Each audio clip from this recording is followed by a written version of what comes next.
So, some 2018 CPA exam updates, and there's quite a few, a little bit more than what I'm going to mention.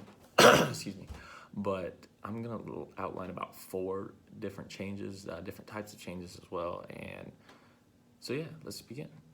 Now, the very first one isn't a big change, really. It has nothing to do with the content. It doesn't affect anything with the content, but it's just like a new user experience. They redesigned the whole, I guess, software that you use to take the test on. So it's just a new design. There's some technological enhancements just to really improve the experience of taking the test. Maybe make it a little bit easier, a little bit, smoother. Not a lot of glitches or anything like that. Like I said, it really does not affect the exam content very much, but it's very important that you know how to use this. I mean, you don't want to be stuck at the end of a test, running out of time where you just need to find a button, but you can't find it because of the new software that they use. So that's just something to know and just be prepared for when you're taking the test. So the next change, they now include Excel in it. They used to use just a generic spreadsheet tool, but they've switched that out and they've implemented in Excel.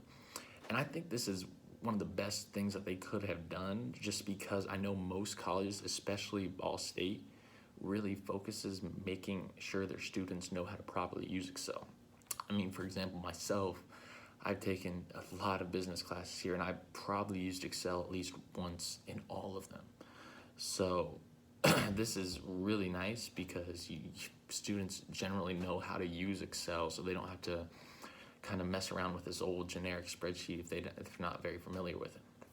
Another reason that this is really good is Excel is actually heavily used in the accounting profession. So what you're doing on the test and the exam will actually be used in the real world. So I think that's a lot of good, because if you're taking the test after having some experience in an accounting firm, you'll know how to use it and how to go about it. Now, this test does not test you on your skills of Excel. It's just it will just be used for adding, subtracting, division, just some basic calculations. But it's just really cool that they included that, since it's what's used in the real world. So number 3, the change is not a big one, but there's now larger monitors that they will use to take tests on. And I know that kind of sounds dumb, but I think it's really helpful, because I know with my small laptop screen, it's hard to fit 2 documents on at once, so I'm sitting there switching back and forth, and it's really annoying. With these larger monitors, you can probably fit about 2, maybe even 3 documents, depending how their size. And so you don't have to switch back and forth. You can just look at both right there on the screen. So you have the test pulled up versus the work you're doing. And it would just be a lot better just than switching back and forth. And the 4th is some content update. Now, I'm sure there's quite a few in this test, but I know that the most significant one was revenue recognition. And the reason they updated this content is because of FASB changed the guidelines by which they recognize revenue. And the reason for this change is due to the shift in economy. Prior to the change, our economy was mainly producing tangible goods and providing services for simple arrangements. Well, we've changed and now do more intangible goods and services under complex arrangements. And a big reason for that is the software industry. We started producing a lot of software, and obviously it's an intangible asset. So, or an intangible good, excuse me.